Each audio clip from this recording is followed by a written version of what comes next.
हिंदुस्तान में ब्रिटेन के लोगों के समर्थक बहुत बड़ी संख्या में रहे और न सिर्फ ब्रिटेन के समर्थक रहे बल्कि अंग्रेजों के तलवे चाटने वाले घराने इस देश में रहे।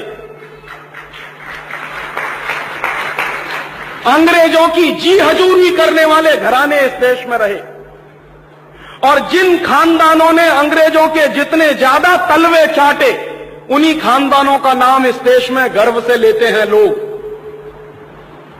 जो अंग्रेजों के सबसे ज्यादा पिट्ठू बनकर रहे, जो अंग्रेजों के चरणों में साष्टांग बिछ जाते थे, ऐसे ही लोगों को इस देश के इतिहास में पढ़ाया जाता है।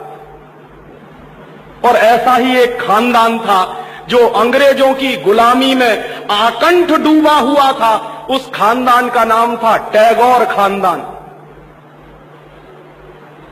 और उस टैगोर खानदान का एक व्यक्ति था जिसका नाम था रविंद्रनाथ टैगोर। उस रविंद्रनाथ टैगोर ने जॉर्ज पंचम के स्वागत के लिए एक गीत लिख दिया था। और ना सिर्फ उस आदमी ने वो गीत लिखा बल्कि कलकत्ता में जब जॉर्ज पंचम पहुंचा और उस भरी सभा में जहां लाखों लोग उपस्थित थे, हिंदुस्तान की गुलामी का गीत गाया गया और ब्रिटेन के राजा का सम्मान किया गया। और ये काम रविंद्रनाथ टैगोर ने अपने मुंह से किया। और वो गीत कौन सा था जो रविंद्रनाथ टैगोर ने इंग्लैंड के राजा की स्तुति का गान करते हुए लिखा था? वो गीत वही है जिसको आप कहते हैं जनगण मन अधिनायक जय हे भारत भाग्य विधाता।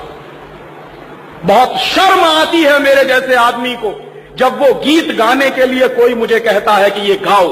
क्यों गाएं उस गीत को? रविन्द्रनाथ टैगोर तो चापलूसी करते थे अंग्रेजों की। रविन्द्रनाथ टैगोर तो चाटुकार थे अंग्रेजों के। और रविन्द्रनाथ टैगोर तो साइकोफेंट थे अंग्रेजों के। इसलिए उन्होंने अंग्रेजों के राजा के सम्मान में वो गीत लिखा था। मैं तो नहीं हूं, मुझे तो अंग्रेजों की चापलूसी से कोई मतलब नहीं। मैं तो अंग्रेजों का उससे ज्यादा विरोधी हूं जितना कोई हो सकता। लेकिन मेरे आजाद देश में उस गीत को बार बार गवाया जाए, ये मेरा राष्ट्रीय अपमान का प्रश्न है। और जिस गीत को अंग्रेजों के राजा जॉर्ज पंचम के स्वागत में गाया था रविन्द्रनाथ टैगोर ने, वही गीत 5 दिन पहले दिल्ली के एयरपोर्ट पर गाया गया महारानी के सम्मान में। आपने कभी ध्यान दिया है उस गीत के शब्द क्या हैं और उन शब्दों का मतलब क्या है? जनगण मन अधिनायक जय हे, हिंदुस्तान की जनता के मनों के अधिनायक तुम्हारी जय हो, ये मतलब है। जनगण मन अधिनायक जय है माने जॉर्ज पंचम तुम हिंदुस्तान की जनता के मनों के, जनता के गणों के अधिनायक हो, सुपर बॉस हो, इसलिए तुम्हारी जय हो। ये रविन्द्रनाथ टैगोर गा रहे हैं। भला इससे ज्यादा चाटुकारिता का दूसरा कोई प्रमाण मिल सकता? इससे ज्यादा साइकोफेंसी का दूसरा कोई प्रमाण आपको मिल सकता? और दूसरी लाइन है जनगण मन अधिनायक जय है, भारत भाग्य विधाता, माने तुम भारत के भाग्य विधाता हो, माने हमारा भाग्य तुम लिख रहे हो। ये तो कोई भगवान से भी नहीं कहता है। लेकिन रविन्द्रनाथ टैगोर ने तो हिंदुस्तान के साम्राज्यवादी राजा का प्रतीक जो जॉर्ज पंचम था उसको भगवान से भी ऊपर रख दिया था कि तुम तो भारत के भाग्य विधाता हो। पंजाब सिंध गुजरात मराठा द्राविड़ उत्कल बंग, विंध्य हिमाचल यमुना जंगा, उच्छल जलधि तिरंग, तब शुभ नामे जागे तब शुभ आशीष मांगे।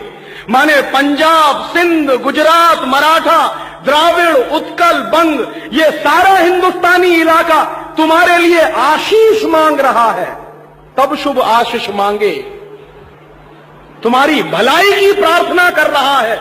ये पूरा हिंदुस्तान जो अंग्रेजों की गुलामी में सिसक रहा था, उसको रविन्द्रनाथ टैगोर लिख रहे हैं कि ये सारा का सारा हिंदुस्तान तुम्हारे लिए आशीष मांग रहा है।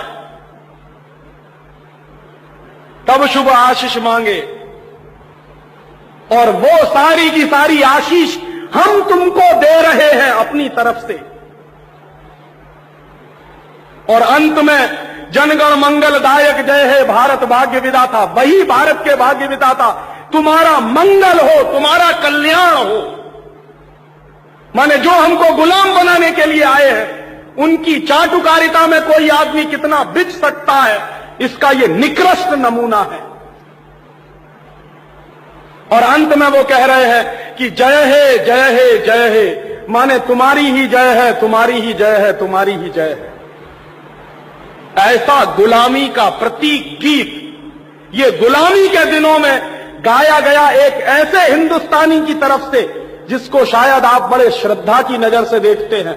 और ये गीत जब गा दिया था उन्होंने और चरणों में बिछ गए थे रविंद्रनाथ टैगोर, तब अंग्रेजों ने उनको नोबेल प्राइज दिलवा दिया था पुरस्कार के रूप में।